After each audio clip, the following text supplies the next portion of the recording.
अनुराग भदौरिया जी, सीधे मैं आपके पास आते हुए अनुराग भदौरिया जी को जरा बोलने दीजिएगा, बहुत देर से मैं आई हूँ। आप बोल लीजिए, मैं सवाल नहीं पूछती हूँ, सवाल का समय भी दे देती हूँ। अनुराग जी आप बोल लीजिए, मुझे पता है मैं बहुत देर हो गई हूँ तो आप नाराज होंगे। अरविंद जी एक बार अनुराग जी की एक टिप्पणी हो जाए। कमाल की बात है, भारतीय जनता पार्टी इस बात की चिंता कर रही है कि विपक्ष क्या करेगा। भैया आपकी लड़ाई जनता के साथ होगी, क्योंकि जनता आपके खिलाफ है। जनता के मुद्दों पे आप आए थे, जो जनता को अपने वायदे किए थे पूरे नहीं किए, इसलिए पूरे देश की जनता आपके खिलाफ है। आप सिर्फ ये सोच रहे हो दल की पार्टियां, वो दल की पार्टियां, वे भूल गए हो कि आपने राष्ट्र के मुद्दों पे, राष्ट्र के बातों पे, देश के जो मुद्दे थे उस पर विपक्ष पार्टियां सब एक हैं, क्योंकि जनता यही चाहती है। और आपने बोला 1+1 11 तो होते हैं ये विपक्ष में, लेकिन भारतीय जनता पार्टी के साथ 1+1 मतलब 1। भारतीय जनता पार्टी के साथ जो जाता है वो भारतीय जनता पार्टी उसको अपने में संभाल लेती है, उसको खत्म करने की पूरी प्लानिंग बना लेती है। इसीलिए तो आपके जितने सहयोगी दल सब चले गए छोड़ के, जेडीयू चली गई आपको छोड़ के, बादल आपको छोड़ के चले गए, शिवसेना आपको छोड़ के चलेगी, पीडीपी के साथ आपका नाता खत्म हो गया, पासवान जी के साथ भी आपका नाता खत्म हो गया था। तो आप तो किसी के साथ रहना नहीं चाहते, क्योंकि आप चाहते हो कि उसको अपने अंदर संभालो, इसलिए आपके साथ कोई नहीं है। इसलिए जहां तक आप अपोजिशन की बात कर रहे हो, अपोजिशन पूरी तरह से एक है राष्ट्र के मुद्दे पे, और उसने तय कर लिया है जनता के साथ कि इस बार 2024 में आपको बाहर का रास्ता दिखाना है। लेकिन आप इस बात को मानने को तैयार नहीं, क्योंकि बुलाया गया था अखिलेश जी को, क्यों नहीं चले गए वो वहां पर? अरे वो आपकी चिंता, चित्रा जी आप उसकी चिंता क्यों करती? मुझे ये नहीं समझ में आता, मुझे ये नहीं समझ में आता कि चित्रा जी आप इतनी चिंता विपक्ष की करती हैं, आप इतनी चिंता करती हैं। आप बीजेपी की चिंता कीजिए जो जाने वाली है, आप बीजेपी की चिंता कीजिए, सवाल बीजेपी से पूछिए, विपक्ष से तो आप सवाल पूछते हैं, लेकिन सत्ता पक्ष से सवाल नहीं पूछ पाते आप।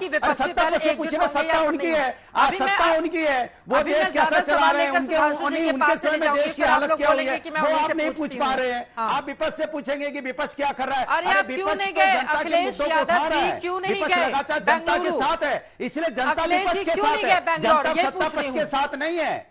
इसलिए मैं कह रहा हूं अरे हम बेंगलुरु जाएं या नहीं जाएं, लेकिन हम मुद्दों पे एक साथ हैं। मैं कह तो रहा हूं हम बेंगलुरु जाएं या नहीं जाएं, जब आपको मालूम नहीं है क्यों नहीं गए तो चिंता का विषय है, आपको कोई घटना नहीं पता है। मैं कह रहा हूं जब आपको नहीं कोई घटना पता, सुन लीजिए मेरी बात सुन लीजिए, हर व्यक्ति की अपनी व्यवस्था, यहाँ पे हर व्यक्ति की अपनी व्यवस्था होती है। आपको नहीं मालूम है क्या हुआ है, जब नहीं मालूम है तो सवाल क्यों पूछ रहे हैं आप? या आपको पता होना चाहिए क्या घटना हुई है? तो नहीं मालूम घटना तो आपसे एजेंडा बनाने की कोशिश करती है।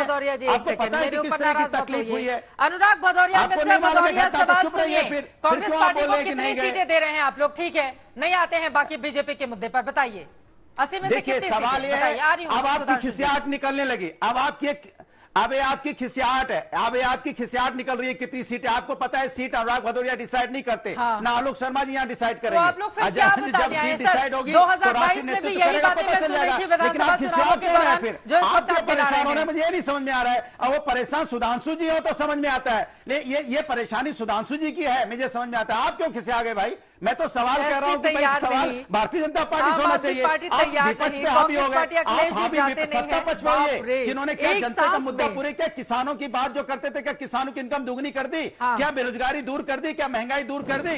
ये सवाल उनसे पूछिए जिस मुद्दों पे पूरा देश एक साथ है, क्योंकि इन्होंने देश के साथ जो किया वो देश देख रहा है। इसलिए जब देश इनके साथ से हट रहा है, जनता इनके पास से हट रही है, तो फिर ये परेशान है, सब ये खोज रहे हैं कि कौन किसको कितनी सीट देगा, किसके घर में क्या हो रहा है, कौन किसके यहाँ मिलने नहीं गया, कौन किसके क्यों मिल रहा है। अरे हिंदुस्तान है, सब मिलेंगे एक दूसरे से। ये नहीं मिलते किसी से। जब उनका लंबा चौड़ा सवाल हो गया, वो चुप नहीं होंगे, बहुत देर के बाद में उनके पास गई थी सुधांशु जी।